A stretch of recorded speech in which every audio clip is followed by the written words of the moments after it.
Bonjour à tous, c'est Paul Dam pour vous présenter aujourd'hui un nouveau sapin en sucette.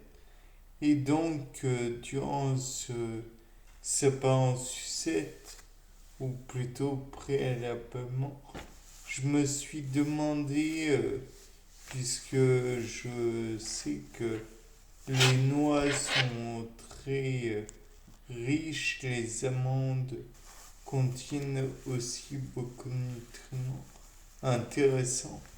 Et donc, je me suis dit, mais dans ce cas, si on faisait un trou tout bien léger, qui n'endommage pas plus que nécessaire les dites noix ou amandes ou autres, est-ce que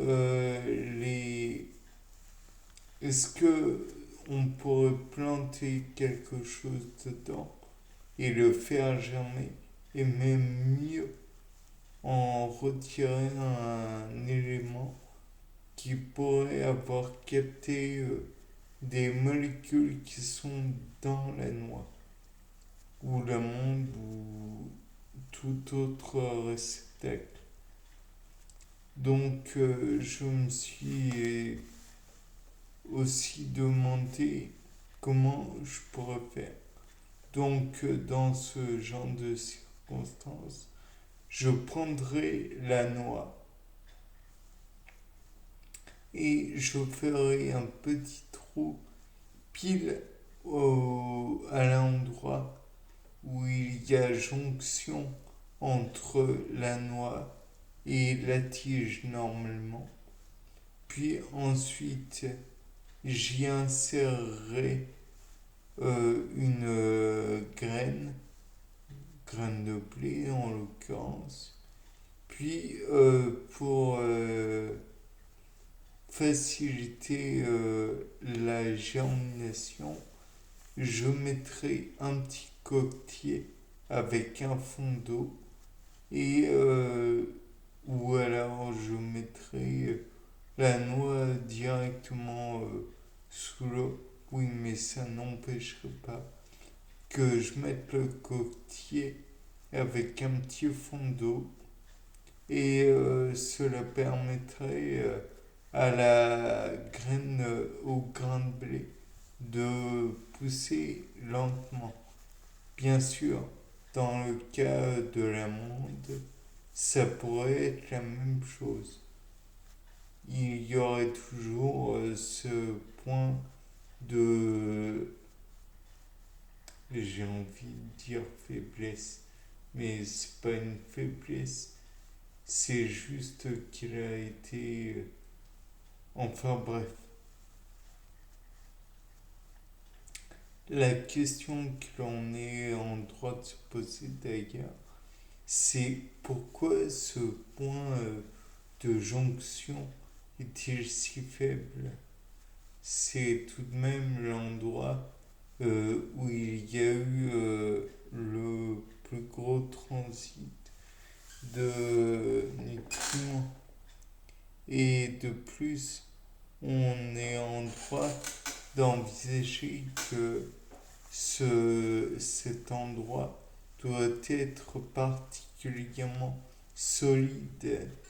Peut-être y a-t-il eu des enzymes qui ont fait leur office pour permettre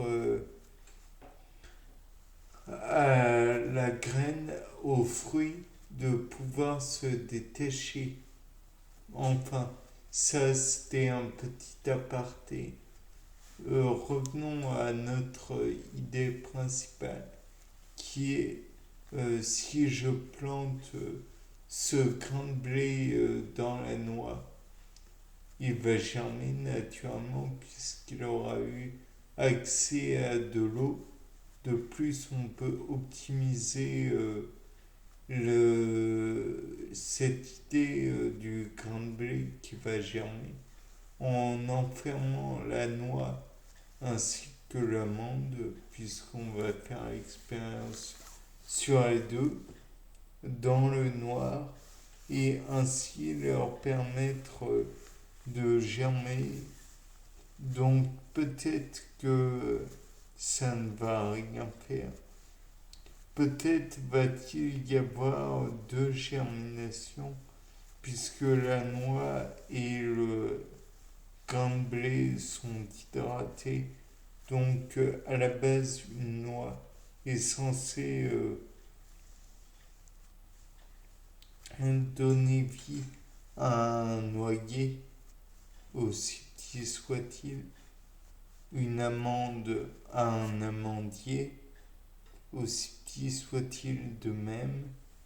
On peut envisager que le grain de blé va aussi se développer, mais étant donné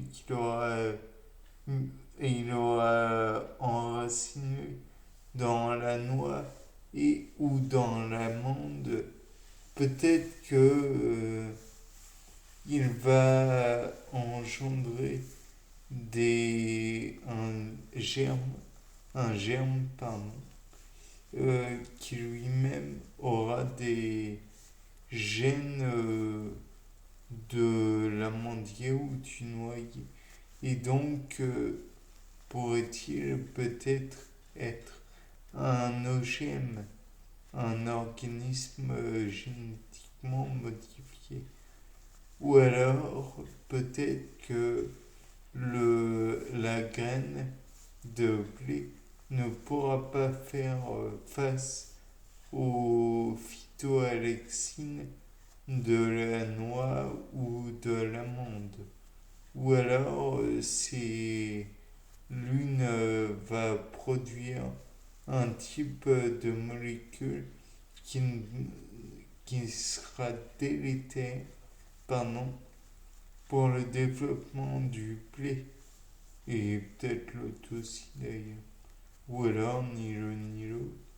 Ou alors plus simplement, peut-être que ce grain de blé ne pourra pas se développer tout court. Donc on est en droit d'envisager tous les scénarios puisque on ne sait jamais. À partir du moment où ce grain de blé aura germé, peut-être qu'il va avoir comment dire, un développement assez étrange. D'ailleurs, on pourrait envisager que les molécules de noyer ou d'amandier soient marquées avec un radioisotope ou avec une particularité en somme que l'on pourrait maintenir, que l'on pourrait suivre sur un éventuel graphique et que l'on pourrait marquer sur un éventuel graphique plutôt. Et le fait est que si on ne si on broie entre guillemets, oui, bah non, même pas entre guillemets, l'amandier, ou l'amande plutôt, si on broie la noix, si on broie le grain de blé séparément, on devrait trouver en faisant des chromatographies, par exemple chromatographie sur colonne, chose que j'apprécie, ou alors sur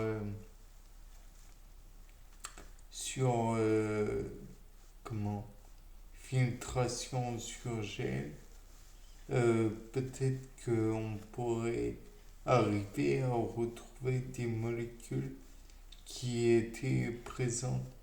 Bien sûr, il faudrait un banc de migration pour la noix, un autre banc pour l'amande et un autre pour le grain de blé.